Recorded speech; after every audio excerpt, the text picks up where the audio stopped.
An officer killed in the line of duty 13 years ago will be honored this weekend. We'll show you how the community she served plans to remember her.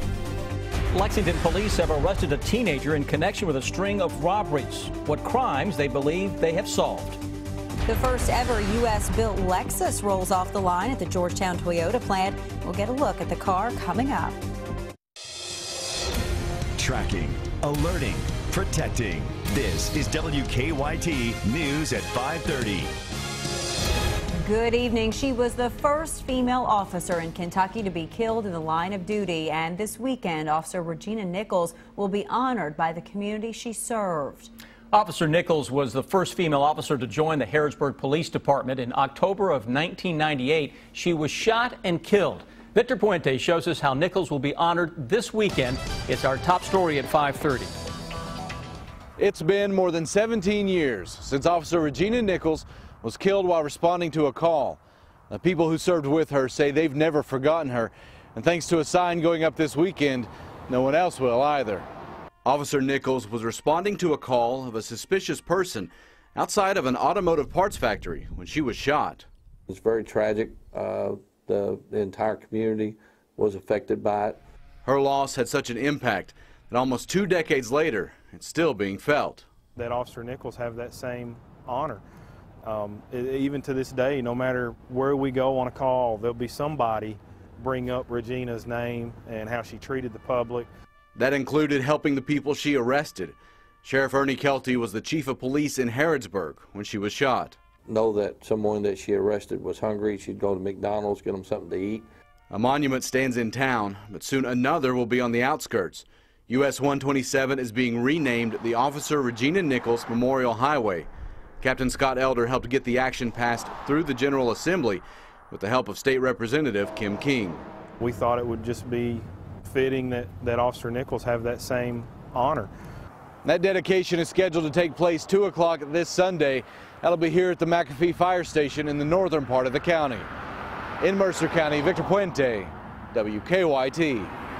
The man who killed Officer Nichols, John Paul Works, is now serving a life sentence. State police are looking for the driver responsible for hitting and killing a woman in southern Kentucky. Our county-by-county coverage at 5:30 begins in McCreary County. Troopers say a body was found along Highway 1651 in the Ravello community about 9:15 last night. The body has been identified as 34-year-old Christina Miller of Pine Knot. Troopers believe Miller had been hit by a vehicle while she was walking northbound. The vehicle then left the scene. Troopers do not have any suspects or vehicle leads at this time.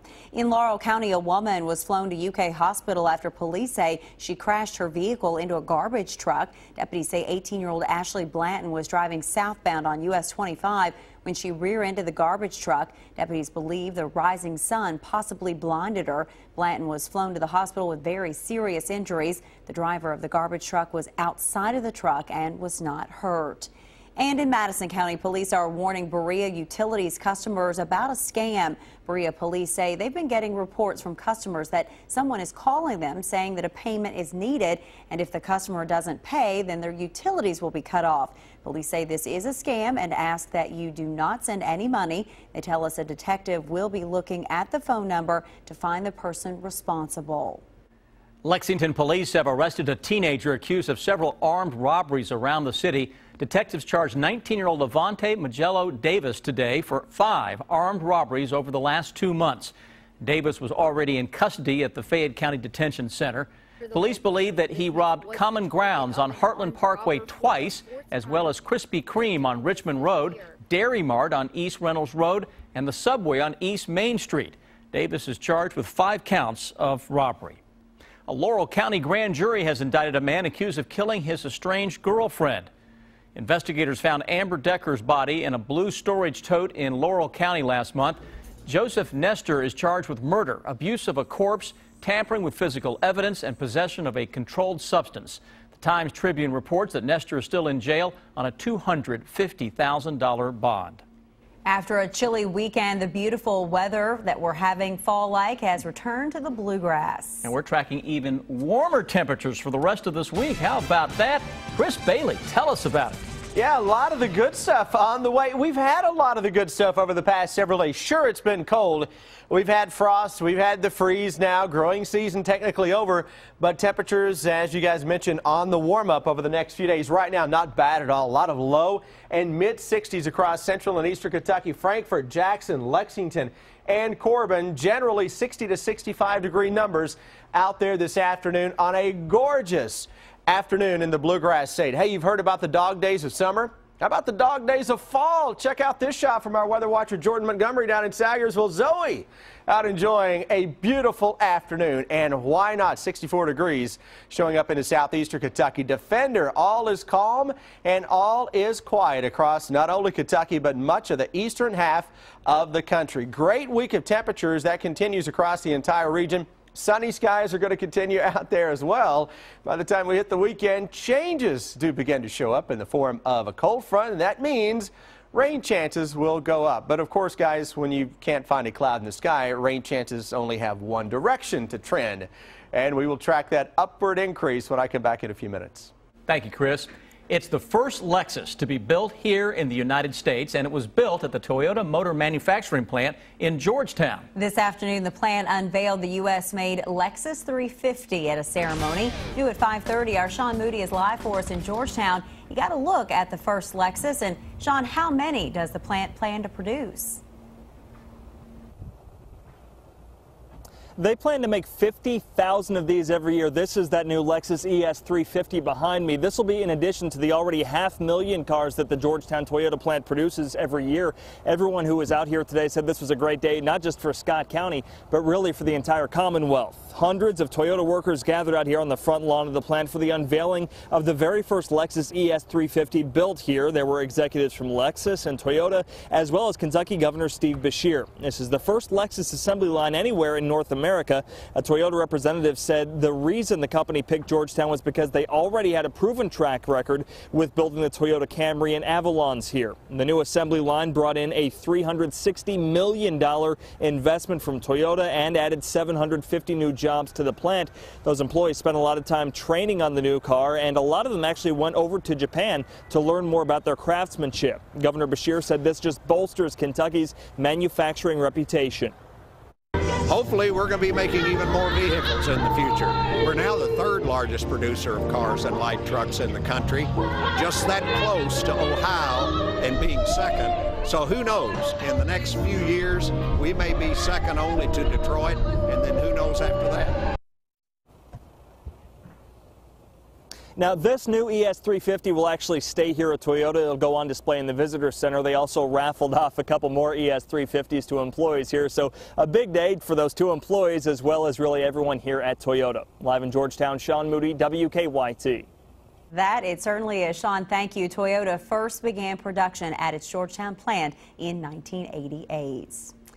Hundreds of new jobs are coming to Pulaski County. Today, the governor and other dignitaries were on hand to open up the new call center there. The new facility will bring 200 full-time jobs. The call center handles customers from T-Mobile and Kentucky American Water. EOS USA invested about $4 million into that project.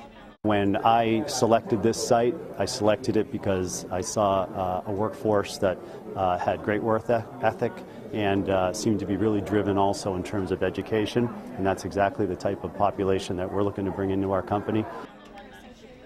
The state of Kentucky has approved the company for up to $2 million worth of tax incentives. That is according to the governor's office. Governor also says that EOS USA employs more than 1,000 people in North America.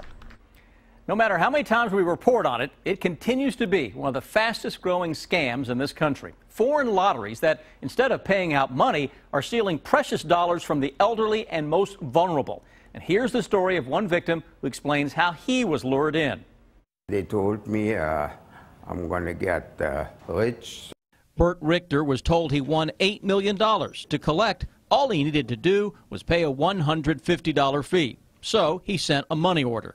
They said, you have won, and we will send it to you. I'm a believing person.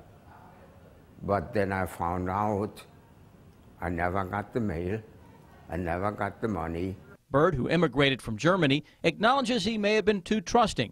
but he never imagined someone would go to such lengths to steal his money. Once Mr. Richter made contact with these individuals, they basically forward his name and his address and phone number to other mailing lists.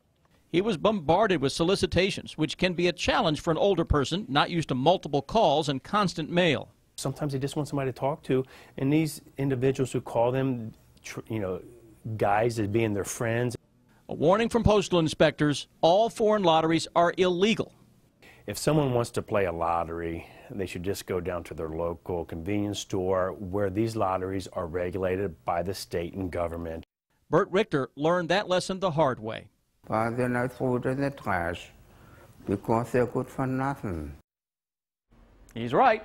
And postal inspectors always want to remind consumers that no legitimate lottery will ever ask for money up front. One Perry County restaurant is now smoke-free. Jabo's Coal River Grill in Hazard will no longer allow customers to smoke inside the restaurant. The owner tells us he's received complaints in the past. He says he's trying to make the restaurant as family-friendly as possible. The ban went into effect Saturday. While not everyone was happy with the decision, the owner says it was the right thing to do. Families can come in and eat and have a drink and enjoy the place, without, too much of the smoke taking over. The secondhand smoke's in the news a lot, so we're just trying to cut back and maybe save someone's life or give them an extra few years. People who would like to smoke can still smoke outside his restaurant. Good news for Taylor Swift fans. If you weren't able to get your hands on some tickets for her Lexington concert tomorrow night, you now can. Swift's tour management has released additional seats for her show tomorrow at Rupp Arena. Those tickets are only available for purchase at the Rupp Arena box office, Ticketmaster outlets, or by charge by phone.